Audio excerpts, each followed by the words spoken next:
యెహోషువ 10వ అధ్యాయము. యెహోషువ హాయిని పట్టుకొనిన సంగతియు, అతడు యెరికోను దాని రాజును నిర్మూలము చేసినట్టు హాయిని దాని రాజును నిర్మూలము చేసిన సంగతియు, గిబియోను నివాసులు ఇశ్రాయేలీలతో సంధి చేసుకొని వారితో కలుసుకొనిన సంగతియు యెరూషలేము రాజైన అదోనీసెదకు వినినప్పుడు అతడును అతని జనులను మిగుల భయపడిరి. ఏలయనగా గిబియోను గొప్ప పట్టణమై రాజధానులలో ఎంచబడినది. అది హాయి కంటే గొప్పది. అక్కడి జనులందరూ శూరులు. అంతటా యెరూషలేము రాజైన అదోనీసెదెకు గిబియోనీయులు యెహోషువతోనూ ఇశ్రాయేలీయులతోనూ సంధి చేసి ఉన్నారు. మీరు నా యొద్దకు వచ్చి నాకు సహాయము చేసిన ఎడల మనము వారి పట్టణమును నాశనము చేయుదమని హెబ్రోను రాజైన హోహామునొద్దకును, యర్మూతు రాజైన పిరామునొద్దకును, లాకీషు రాజైన యాఫీయ యొద్దకును, ఎగ్లోను రాజైన దెబీరునొద్దకును వర్తమానము పంపెను. కాబట్టి అమోరీయుల 5 రాజులను అనగా యెరూషలేము రాజును, హెబ్రోను రాజును, యర్మూతు రాజును, లాకీషు రాజును, ఎగ్లోను రాజును కూడుకొని తామును తమ సేనలన్నయు బయలుదేరి గిబియోను ముందర దిగి గిబియోనీయులతో యుద్ధము చేసిరి.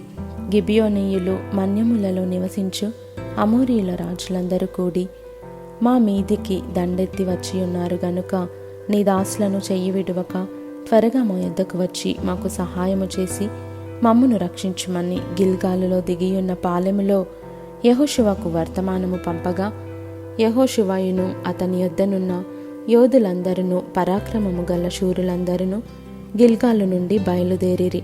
అప్పుడు యెహోవా వారికి భయపడకుము, నీ చేతికి వారిని అప్పగించియున్నాను, వారిలో ఎవడునూ నీ ఎదుట నిలువడని యెహోషువతో సెలవీయగా, యెహోషువ గిల్గాలు నుండి ఆ రాత్రి అంతయు నడచి వారి మీద హఠాత్తుగా పడెను. అప్పుడు యెహోవా ఇశ్రాయేలీయుల ఎదుట వారిని కలవరపరచగా, యెహోషువ గిబియోను ఎదుట మహాఘోరముగా వారిని హతము చేసెను. బేత్ హోరోనుకు పైకి పోవు మార్గమున అజేక వరకును మక్కేదా వరకును యోధులు వారిని తరిమి హతము చేయుచు వచ్చిరి.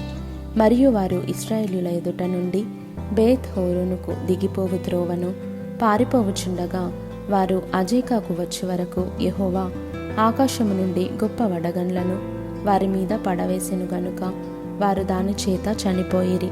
ఇశ్రాయేలీయులు కత్తివాత చంపిన వారి కంటే ఆ వడగండ్ల చేత చచ్చిన వారు ఎక్కువ మంది అయిరి.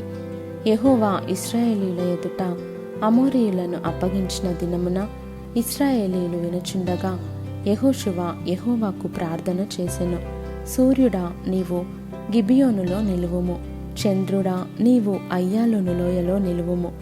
జనులు తమ శత్రువుల మీద పగ తీర్చుకొని వరకు సూర్యుడు నిలిచెను, చంద్రుడు ఆగెను అను మాట యాషారు గ్రంథంలో వ్రాయబడి ఉన్నది గదా. సూర్యుడు ఆకాశ మధ్యమున నిలిచి ఇంచుమించు ఒకనాడెల్లా అస్తమింప త్వరపడలేదు. యెహోవా ఒక నరుని మనవి వినిన ఆ దినము వంటి దినము దానికి ముందే గాని దానికి తరువాతనే గాని ఉండలేదు. నాడు యెహోవా ఇశ్రాయేలీయుల పక్షముగా యుద్ధము చేసెను. అప్పుడు యెహోషువ అతనితో కూడా ఇశ్రాయేలీయులందరూ గిల్గాలులోనున్న పాలెములోనికి తిరిగి వచ్చిరి. ఆ రాజుల 5 పారిపోయి మక్కేదా యందలి గుహలో దాగియుండిరి. మక్కేదా యందలి గుహలో దాగియున్న ఆ రాజుల 5 దొరికిరని యెహోషువకు తెలుపబడినప్పుడు యెహోషువ ఆ గుహ ద్వారమున గడ్డముగా గొప్ప రాళ్లను దొర్లించి వారిని కాచుటకు మనుష్యులను ఉంచుడి. మీ దేవుడైన యెహోవా మీ శత్రువులను మీ చేతికి అప్పగించి ఉన్నాడు గనుక వారిని తమ పట్టణములలోనికి మరలా వెళ్ళనీయకుండా మీరు నిలువక వారిని తరిమి వారి వెనుకటి వారిని కొట్టివేయుడనెను. వారు బొత్తిగా నశించు వరకు యెహోషువయు ఇశ్రాయేలీయులను బహుజన సంహారం చేయుట కడతీర్చిన తరువాత వారిలో మిగిలియున్నవారు ప్రాకారము గల పట్టణములలో చొచ్చిరి. జనులందరూ మక్కేదా యందలి పాలెములోనున్న యెహోషువ యొద్దకు సురక్షితముగా తిరిగి వచ్చిరి. ఇశ్రాయేలీయులకు విరోధముగా ఒక మాట అయినా ఆడుటకు ఎవనికి నీ గుండె చాలకపోయెను.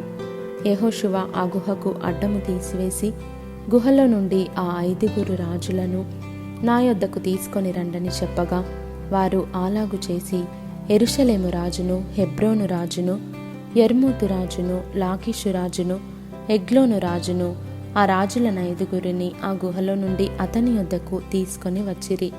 వారు ఆ రాజులను వెలుపలికి రప్పించి యెహోషువ యొద్దకు తీసుకొని వచ్చినప్పుడు యెహోషువ ఇశ్రాయేలీయులనందరినీ పిలిపించి తనతో యుద్ధమునకు వెళ్ళి వచ్చిన యోధుల అధిపతులతో, మీరు దగ్గరకు రండి, ఈ రాజుల మెడల మీద మీ పాదముల నుంచుడని చెప్పగా వారు దగ్గరకు వచ్చి వారి మెడల మీద తమ పాదముల నుంచిరి. అప్పుడు యెహోషువ వారితో, మీరు భయపడకుడి, జడియకుడి, దృఢత్వము వహించి ధైర్యముగా నుండుడి. మీరు ఎవరితో యుద్ధము చేయుదురో ఆ శత్రువులకందరికీ యెహోవా వీరికి చేసినట్టు చేయుననెను. తరువాత యెహోషువ వారిని కొట్టి చంపి 5 చెట్ల మీద వారిని ఉరితీసెను.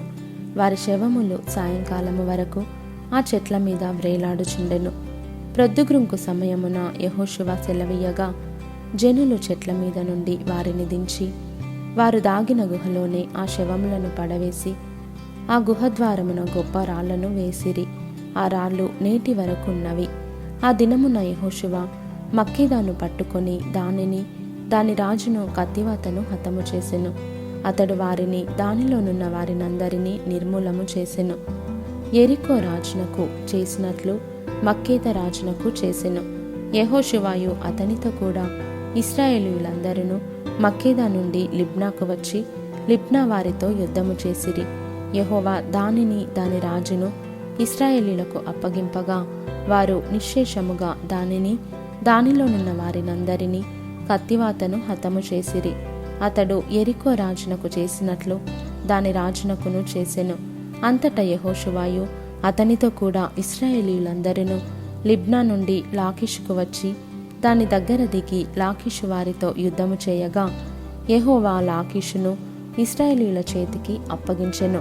వారు 2వ దినమున దానిని పట్టుకొని తాము లిబ్నాకు చేసినట్లే దానిని, దానిలోనున్న వారినందరినీ కత్తివాత హతము చేసిరి. లాకీషుకు సహాయము చేయుటకు గెజెరు రాజైన హోరాము రాగా యెహోషువ నిశ్శేషముగా అతనిని, అతని జనులను హతము చేసెను. అప్పుడు యెహోషువయు అతనితో కూడా ఇశ్రాయేలీయులందరూ లాకీషు నుండి ఎగ్లోనునకును వచ్చి దాని ఎదుట దిగి దాని నివాసులతో యుద్ధము చేసి ఆ దినమున దానిని పట్టుకొని కత్తివాతను వారిని హతము చేసిరి. అతడు లాకీషుకు చేసినట్లే దానిలోనున్న వారినందరినీ ఆ దినము నిర్మూలము చేసెను. అప్పుడు యెహోషువయు అతనితో కూడా ఇశ్రాయేలీయులందరూ ఎగ్లోను నుండి హెబ్రోను మీదికి పోయి దాని జనులతో యుద్ధము చేసి దానిని పట్టుకొని దానిని, దాని రాజును, దాని సమస్త పురములను, దానిలోనున్న వారినందరినీ కత్తివాతను హతము చేసిరి. అతడు ఎగ్లోనుకు చేసినట్లే దానిని, దానిలోనున్న వారినందరినీ నిర్మూలము చేసెను. అప్పుడు యెహోషువయు అతనితో కూడా ఇశ్రాయేలీయులందరూ దెబీరు వైపు తిరిగి దాని జనులతో యుద్ధము చేసి దానిని, దాని రాజును, దాని సమస్త పురములను పట్టుకొని కత్తివాతను హతము చేసి దానిలోనున్న వారినందరినీ నిర్మూలము చేసిరి. అతడు హెబ్రోనుకు చేసినట్లు లిబ్నాకును దాని రాజునకును చేసినట్లు అతడు దెబీరుకును దాని రాజునకును చేసెను. అప్పుడు యెహోషువ మన్య ప్రదేశమును, దక్షిణ ప్రదేశమును, షెఫేలా ప్రదేశమును, చెరియల ప్రదేశమును, వాటి రాజులనందరినీ జయించెను. ఇశ్రాయేలీల దేవుడైన యెహోవా ఆజ్ఞాపించినట్లు అతడు శేషమేమీ లేకుండా ఊపిరిగల సమస్తమును నిర్మూలము చేసెను.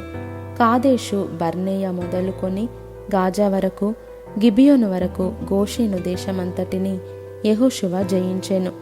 ఇశ్రాయేలు దేవుడైన యెహోవా ఇశ్రాయేలీల పక్షముగా యుద్ధము చేయుచుండెను గనుక ఆ సమస్త రాజులనందరినీ, వారి దేశములను యెహోషువ ఒక దెబ్బతోనే పట్టుకొనెను. తరువాత యెహోషువయు అతనితో కూడా ఇశ్రాయేలీయులందరూ గిల్గాలులోని పాలెమునకు తిరిగి వచ్చిరి.